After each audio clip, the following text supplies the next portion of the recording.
Hello everyone, and welcome to another episode of Daily Gwei Refuel, where we recap the latest news in the Ethereum ecosystem. I'm your host, Anthony Sassano, and today's the 18th of October, 2023.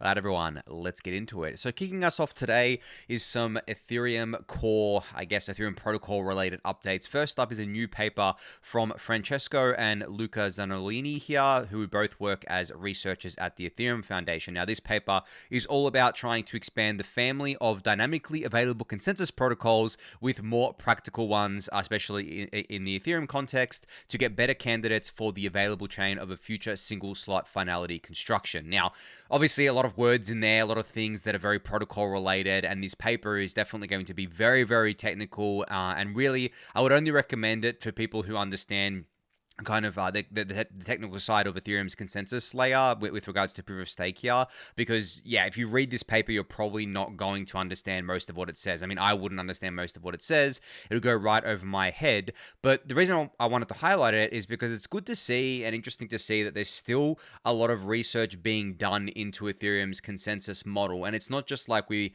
did the proof of stake beacon chain when we launched that in December of 2020, and then we merged those together in September of 2022. It's not like that's it, right?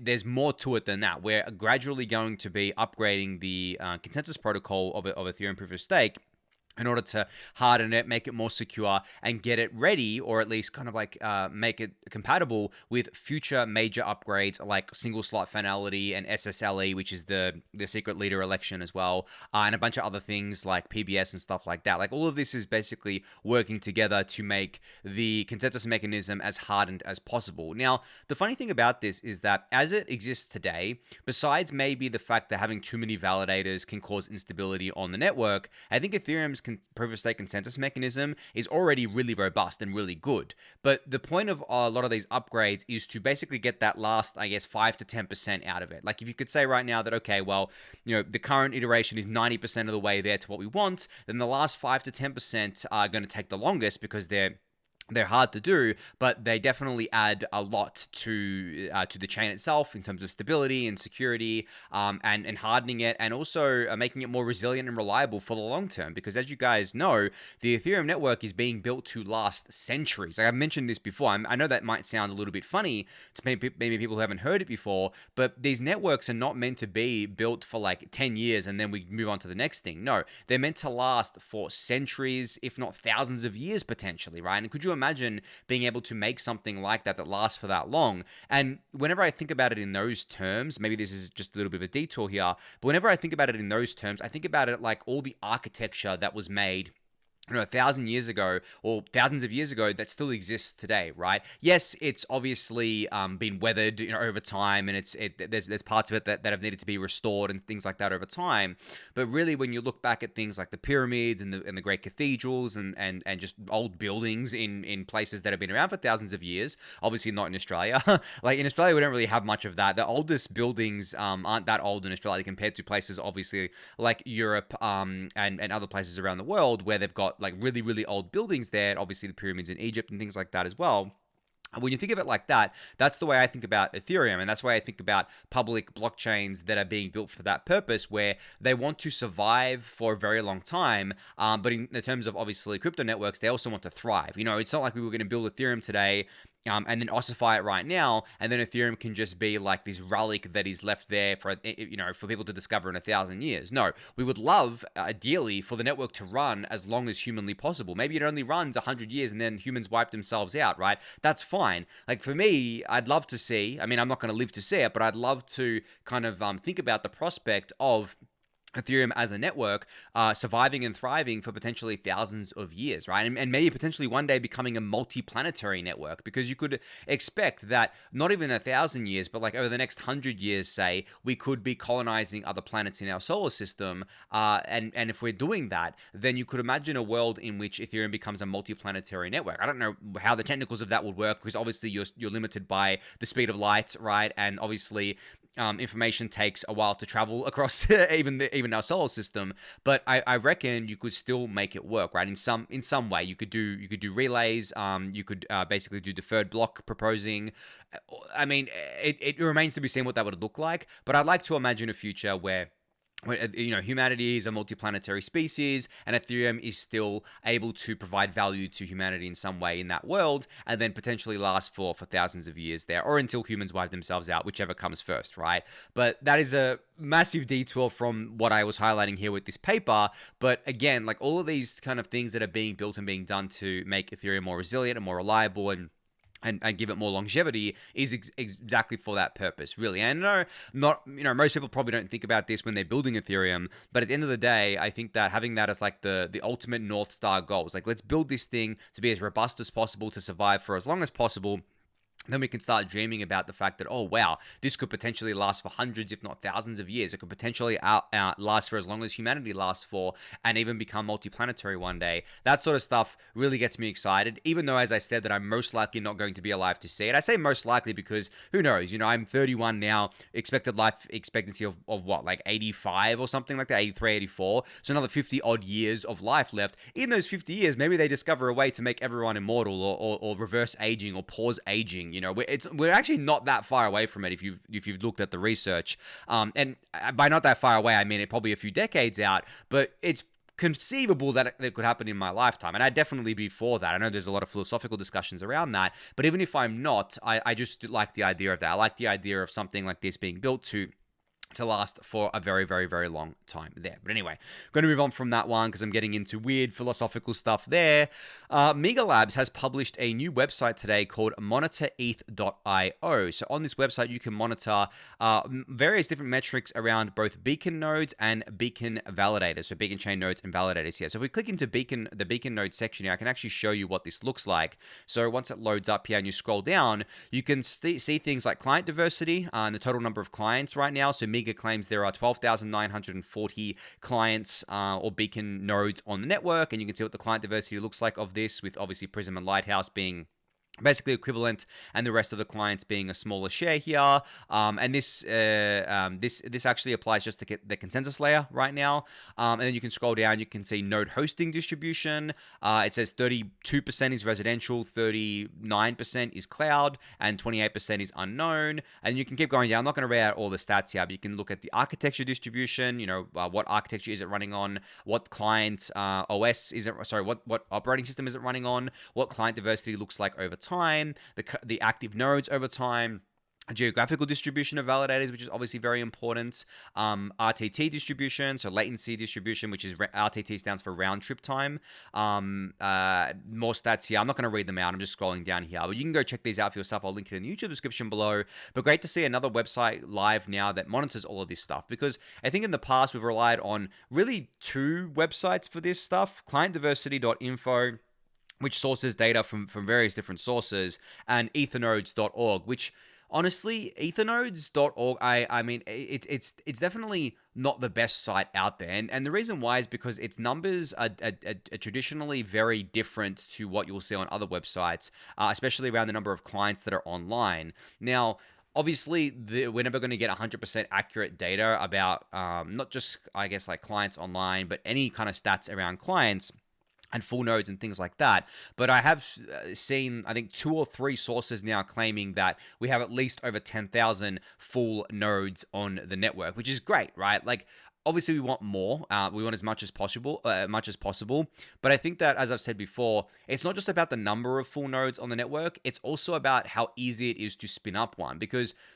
right now, let's just say we have 10,000 full nodes on the network. Okay, that's cool, but how easy is it to spin up another full node? How easy is it to bring someone another full node online? Well, it's incredibly easy, right? Like, you can run it on a very, very low-powered device. You can run it on a Raspberry Pi, and it'll work just fine on there and run a full node on there. So, as I said, it's not just about the number of full nodes, but it's about how easy it is to get started and how easy it is to run a full node on the network and add more to the network. And because it's so easy, there are programs or kind of initiatives happening right now, like Project Solo Staker, and other such things, like the products that Avado makes and DAppNode kind of makes there, which just makes it really easy to run these full nodes on lower powered hardware. And I'm sure there's going to be other initiatives that that kind of play out in the future. But hardware is definitely harder to scale than software, especially because you have like production costs, and it's much easier for someone to download software than it is for them to buy and get shipped hardware and then plug it in and play around with it and all that stuff.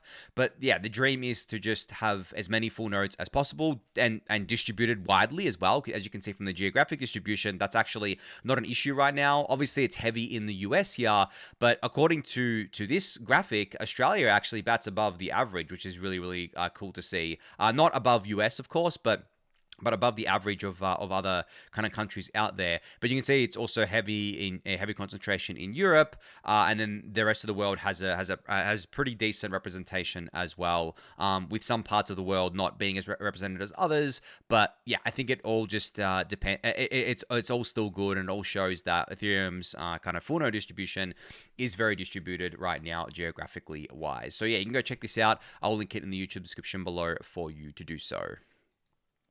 All right, so the first L2 coordination call, codenamed Roll Call, will be happening today, I think. So I think it may have already happened, actually, or happening very, very soon after the time of recording. Yeah, it's happening very soon. So the idea of this call is to supercharge L2 innovation by providing a credibly neutral platform for rollups to coordinate on standards. So this is very cool. This is actually being run by Carl Beek, who is a researcher at the Ethereum Foundation and was also very heavily involved in the KZG ceremony coordination efforts there. But this is really cool because the L2 ecosystem right now, I guess, like, it's not fragmented, but like a lot, it can be siloed because each L2 team is working on various different things as part of their solution here, and we definitely want to keep the standards intact. Port the Ethereum L1 standards to L2, and then any new standards that get created on L2, that on one L2 can kind of make sure that they kind of permeate into other L2s out there. So this call just acts as a kind of shelling point, I guess, for L2 teams to come together and be able to coordinate on these things. So just wanted to put that on your radar. Very, very cool to see this, and yeah, you can go check this out. I'll link this in the YouTube description below for you to do so. All right, Terence from, I guess, like Pry Labs or at Offchain Labs has published a new post specking out something called forward inclusion lists with dedicated gas limits. So you can go give this a read. I'll link it in the YouTube description below. But Terence has really been on a tear lately with the amount of research that he's putting out with regards to a number of different things, right? Not just inclusion lists, but also EIP 4844, and doing obviously client work at Offchain Labs on Prism.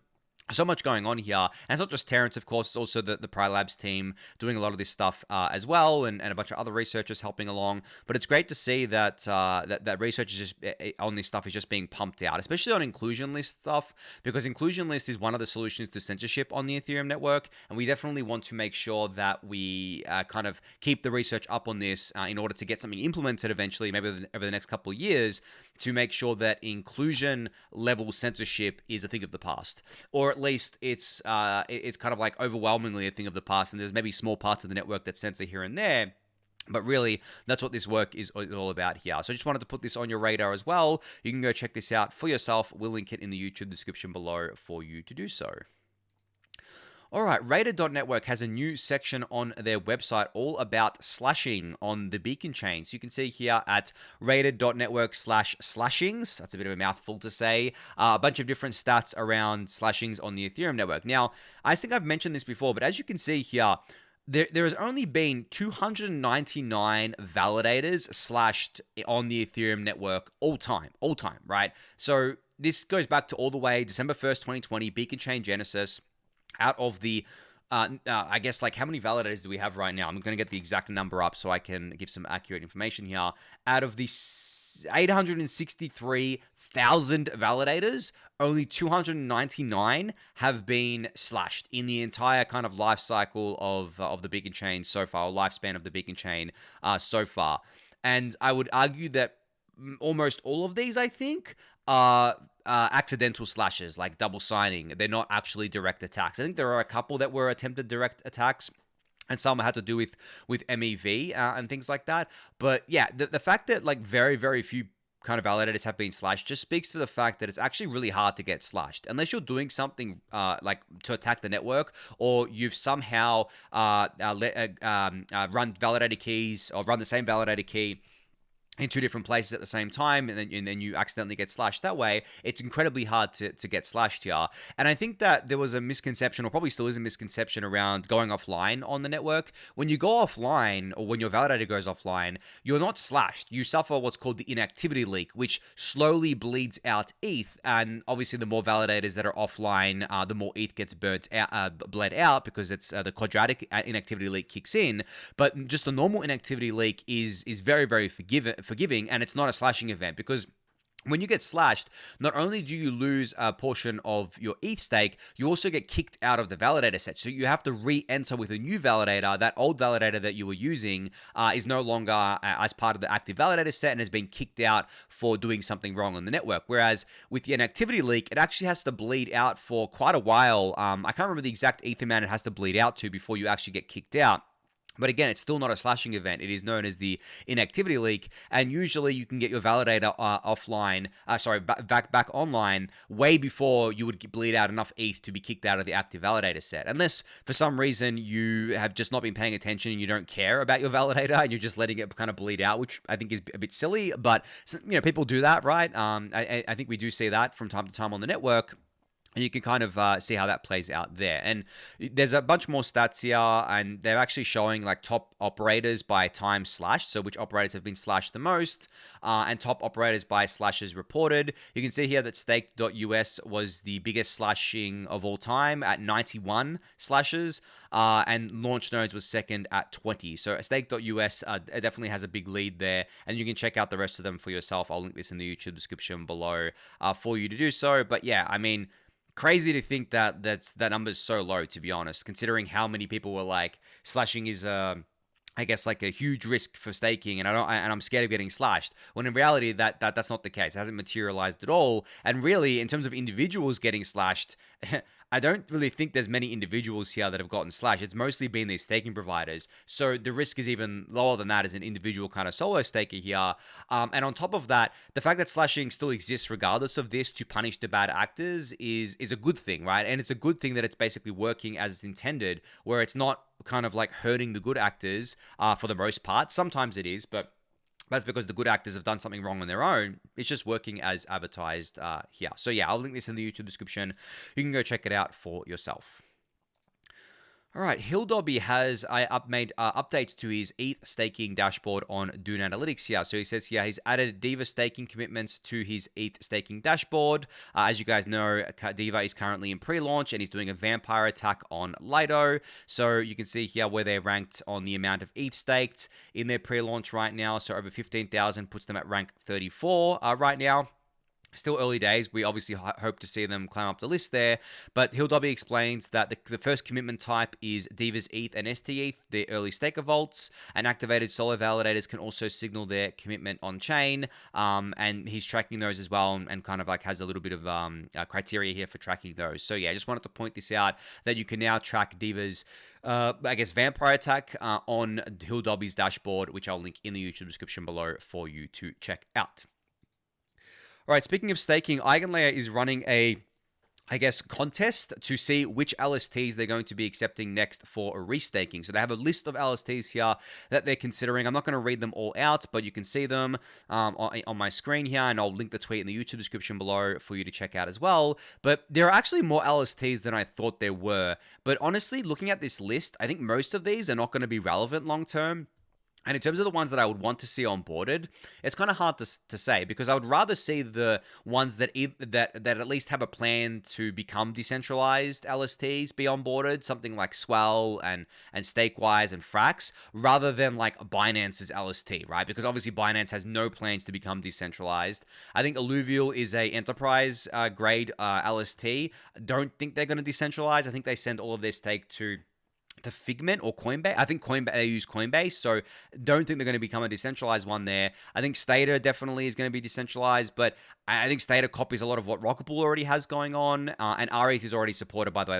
That's why that's not on this list here. So really, if I had to vote, or if I had to kind of like choose out of this list, which I don't because I don't have any of these LSTs, but if I had to, I'd probably go like Swell, frax and stake wise, and that's about it. I think at this point. I mean, the thing is that the way that the contest is being run is that it depends on how many people actually put in their these LSTs and basically signal that they would be willing to restake these LSTs, and that's how the winners are going to be chosen. So that's going to be a function of, I guess, like liquidity and network effect.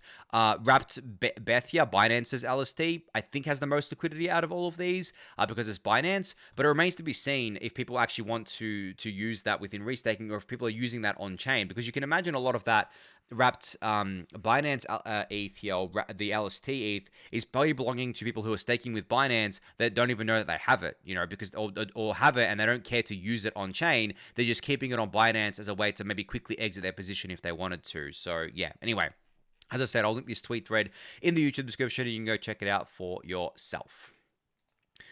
All right, a big day for Scroll today. Their mainnet is finally live. Now, I think their mainnet went live like a few days ago. They just didn't announce it. I think it was live in kind of like some stealth launch here, but it is officially live today. You can bridge in and use a bunch of the different kind of apps and services that are that is live on Scroll today. And as you guys know, Scroll is an EVM compatible ZK EVM. Oh, sorry, it's I guess like an EVM compatible ZK rollup, otherwise known as a ZK EVM. And their aim is to make it very easy for developers to basically just copy paste their code, essentially going from like, if your code's deployed to Ethereum L1 or maybe some other EVM L2, you could just copy paste that across to Scroll ZK EVM, and it's all there and it's all working, and there's no need for changes, or maybe there's just some minimal changes that you would need to make here, which is obviously very exciting. Now, I should obviously disclose that I am an investor in Scroll here, but honestly, Scroll is one of my favorite L2 teams for sure. They've been building for quite a while now, and it's funny because I saw some comments today on Twitter where people said, oh, another L2 launching. Like, we already have so many of these things. I think that's a bit unfair to Scroll in particular, because when you think about the L2s that exist today and the ones that are launching, the way I look at it is that how long have they actually been building for? Because Scroll, I believe, has been building for at least 2 years towards this goal, right? And there's probably been a building and research before that as well. So just because they're launching their mainnet now doesn't mean they're some new kid on the block. They've actually been around for quite a while now, and they didn't want to launch their mainnet until they felt they were completely ready to launch it. They didn't want to launch it as like a half-baked thing. But of course, it's still centralized as far as I know. It still has those training wheels on and things like that. But that's not the point. The point is that there are a lot of L2s launching these days that are very new. And I wouldn't say that they're equivalent to Scroll, because a lot of them are just using things like the OP Stack or the Polygon CDK, which is fine. There's nothing wrong with that. But what Scroll has built is something from the ground up. They're not using another kind of like a development kit that someone else has built. No, Scroll is a fully custom-built ZK EVM by the Scroll team, and they've been working on this for quite a while. So I'm not trying to shill my bags or anything here, but I want people to understand the difference between L2s that have been building stuff from the ground up for a while now, and ones that are just coming online recently, or basically being created recently, not just even coming online recently, and using the existing tech to achieve that, where there's nothing wrong with that, by the way. I love the OP stack, I love the Polygon CDK, I love all of those rollups as a service things, or L2s as a service kind of kits out there, but I think it's a bit disingenuous to compare them to the things that are built from the ground up. And this isn't to say that things built from the ground up are going to be more successful by default than other things. It's not about that at all, and I really don't make any comments about that in this discussion, but it's more about realizing that just because an L2 launches now doesn't mean they haven't been working on it for quite a while, and that's exactly the case with Scroll here. So that was just my little opinion on that after seeing some of the rhetoric today on crypto Twitter, of course, but you can go check out Scroll's mainnet launch for yourself. There's a tweet thread here, which I'll link in the YouTube description below. And you can also bridge in at scroll.io/bridge and play around with Scroll ZK VM and see what all the fuss is about.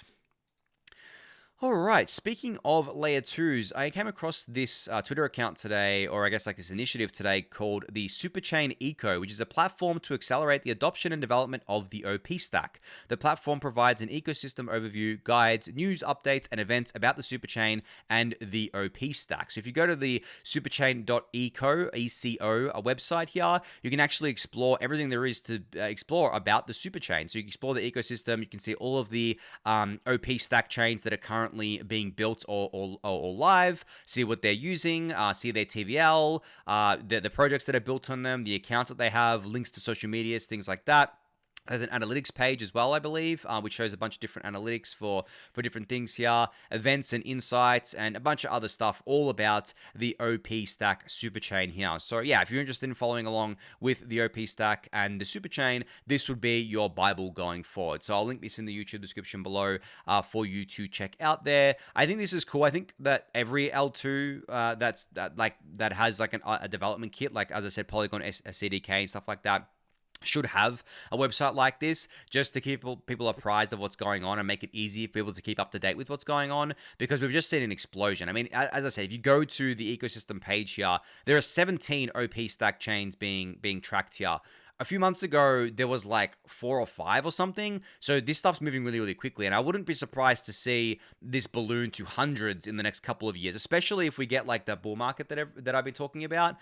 I definitely do think that there is going to be a lot of these L2s launched, and they're going to be launched using the OP stack, using the Polygon CDK, using Arbitrum's technology as well, and any others out there that are building those tools. And we're going to have a place to track them, of course. And I'm sure that there will be some lucrative opportunities during the bull market because everyone will be speculating and stuff like that. But yeah, if you're interested in any of that, you can go check out the Superchain Eco website, and I'll link that in the YouTube description below for you to do so.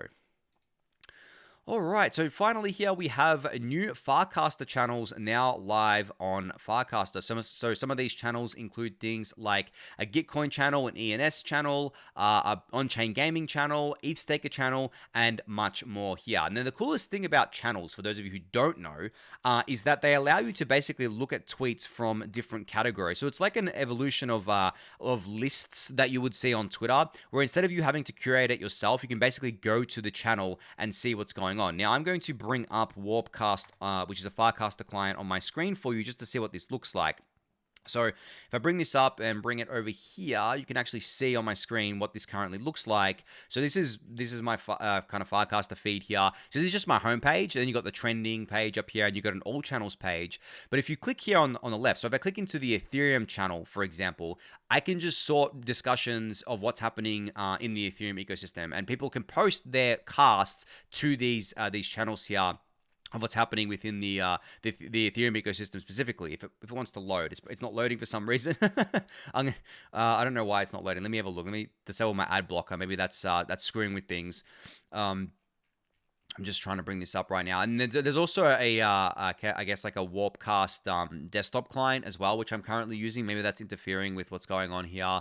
I don't have that up and running right now, but yeah, okay. This is unfortunately not working right now. Let's see. Come on. No, it's not going to work right now. Unfortunately, guys, I can't show you what I'm talking about. But yeah, that's probably got to do with the fact that I have the desktop client running as well in the background. It may be causing kind of conflicts here. But you guys know what I'm talking about when I say that you can go to the different channels, you can explore what's being talked about on there. And yeah, since Farcaster went permissionless as well, there's been a lot of fresh faces on the platform. So if you're not on there yet, be sure to go sign up there and explore these channels for yourself if you haven't already. But I think on that note, that's going to be it for today. So thank everyone for listening and watching. Be sure to subscribe to the channel if you haven't yet. Give it a thumbs up, subscribe to the newsletter, join the Discord channel, and I'll catch you all tomorrow. Thanks, everyone.